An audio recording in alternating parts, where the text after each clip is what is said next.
So Harry Littman, our legal lad, who prepped Justice Breyer for confirmation so many years ago. Good morning, Harry.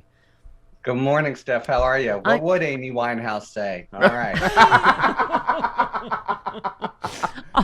No, I asked you during the break here. I'm like, okay, what rat should we look forward to from Republicans or Mitch McConnell? And I think you basically think they'll be okay with their 3 stolen seats already, and they'll just let this go. Yeah. So my prediction is like rhetorical effery, but not real, bloodbath, no holds barred effery. So I think from their standpoint, they see this as the Dems are, have the votes. Brown Jackson already got 53 votes, for example, before, and so then the 3 Republicans who crossed over would be hard pressed to do something different. Manchin and Sinema have never opposed, for all their truculence and other agenda items. They've never opposed a Biden judge. So I think from the Republicans' point of view, they think this is going to happen. So their choice is to, fight and make a big deal about it and have things extended. And this is a good place for Biden now to be. He was in a bad place yesterday, right? When he, the 1-year anniversary was treated with all kinds of, retrospectives about how he's in the dumps and on the skids, et cetera. Now this is where he wants to be. Yeah. And I think the Republicans are going to say, let him take his victory lap, let him take it quickly, and we can go back to bashing him then.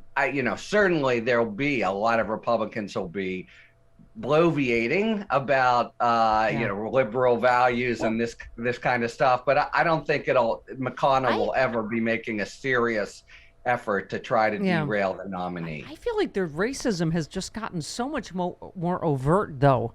I am almost cringing as to why. I mean, Fox News, we were saying within minutes of the announcement, was already saying it's racist. That he's saying, it's affirmative actions, blah, blah, blah. That he has already said he's going to appoint a black woman. I mean, that's what I'm saying. It's just the dog whistles are not dog whistles anymore. So I think that I am sort of pre-cringing at some of what we may hear.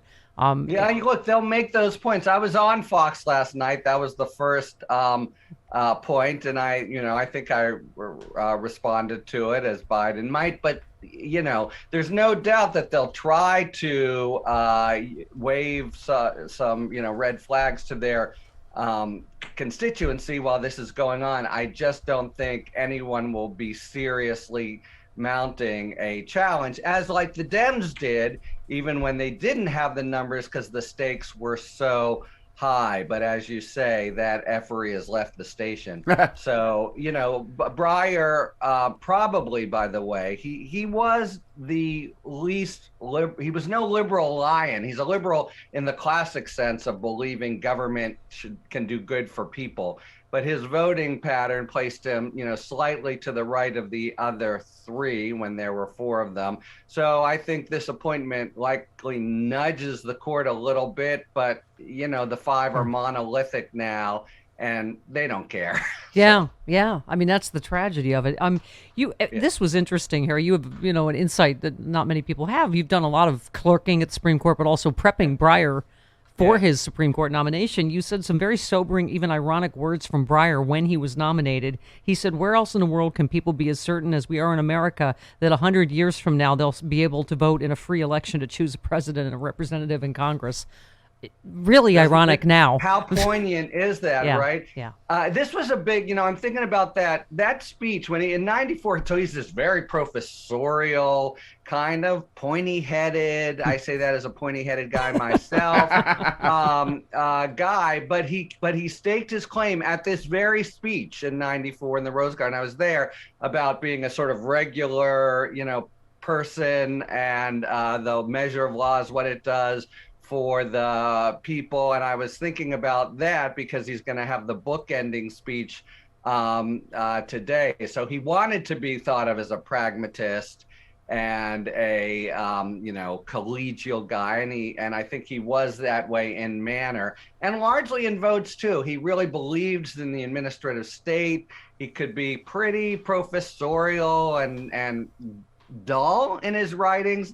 Although there were times, I was just reading 10 minutes ago, Stefan, if you want a little liberal blood to flow in your veins. Look at his 2007 dissent in the Seattle case, where the court said Seattle couldn't choose of its own accord to do an affirmative action plan. And this breaks the promise of Brown. What is up with this court? He could show fire on rare occasion and did. Yeah. Well, let's talk about what's next. Interesting. You tweeted a rule to keep in mind between now and the nomination. Nobody has real inside knowledge. Nobody. That said, I think the suggestion that Brown Jackson is leading the pack is, I'm not sure what you meant by that. Pack is QBL. You think that she is leading the pack or she's not? I couldn't tell what you meant. I think that's the conventional wisdom. Oh, conventional wisdom. Okay. Yeah, and she has something really strong going for her. She was confirmed. Yeah. You can turn to Graham and Collins and Murkowski and said, you voted for her before.